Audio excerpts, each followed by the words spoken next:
யௌமல் கியாமத்தி லா மாலுன் வலா வலதுன். அந்த மறுமை நாள் அங்கே உன்னுடைய பணமும் பிரயோசனம் கொடுக்காது, உன்னுடைய பிள்ளைகளும் பிரயோசனம் கொடுக்காது. வதம்மத்துல் கப்ரி துன்சி லைலத்தல் உர்சி. சொல்கிறார், உலகத்தில் எந்த ஆணுக்கும் எந்த பெண்ணுக்கும் மறக்க முடியாத ஒரு நாள் இருக்கும் என்றால் அது திருமணம் முடித்த முதல் இரவுதான். சொல்கிறார், கபருக்குள் ஒன்னை வைத்து கபர் ஒரு தரம் நெருக்கிவிட்டால் முதலிரவுடைய இன்பமும் உனக்கு மறந்துவிடும். அவ்வளவு பயங்கரமான வாழ்க்கை தான் கபருடைய வாழ்க்கை. திருமிதியில் வருகிறது, ஸல்லல்லாஹு அலைஹி வஸல்லம் சொன்னார்கள், ஒவ்வொரு நாளும் காலையில் சகோதரர்களே கபர் மனிதர்களை பார்த்து பேசுகிறதாம்.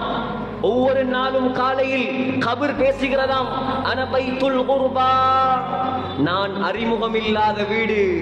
அனபைத்துல் வஹ்தா, நான் தனித்த வீடு. நான் தனித்த வீடு.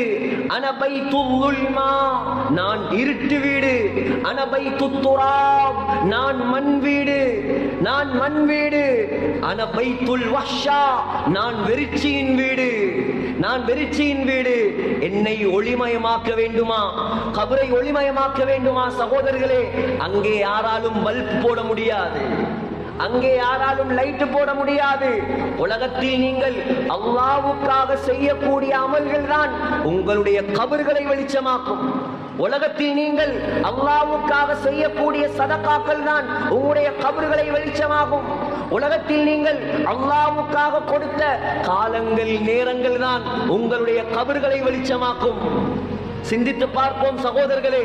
சொன்னார்கள் ஸல்லல்லாஹு அலைஹி வஸல்லம், அபூதாவூதில் வருகிறது, முஸ்னத் அஹ்மதில் வருகிறது. சஹாபாக்கள் சொல்கிறார்கள், ஒரு நாள் மதீனாவில் நாங்கள் எல்லோரும் ஒரு அன்சாரி சஹாபியுடைய ஜனாசாவை அடக்குவதற்காக ஒன்று கூடியிருந்தோம். ஸல்லல்லாஹு அலைஹி வஸல்லம் அந்த இடத்தில் வந்தார்கள். இன்னும் ஜனாசா அடக்கப்படவில்லை.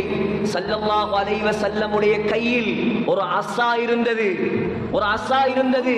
அந்த அஸாவை ஸல்லல்லாஹு அலைஹி வஸல்லம் நிலத்தில் குத்தி வைத்திருந்தார்கள். எங்களை பார்த்து சொன்னார்கள், ஏ தோழர்களே, ஒரு நல்லடியானை கபருக்குள் கொண்டு போய் வைத்தால், சிந்திப்போம் சகோதரர்களே, இந்த விடயத்தை கொஞ்சம் கற்பனை கெடுங்கள், கொஞ்சம் உங்களுடைய சிந்தனை கெடுங்கள். நான் நல்லடியானாக வைக்கப்படுவேனா?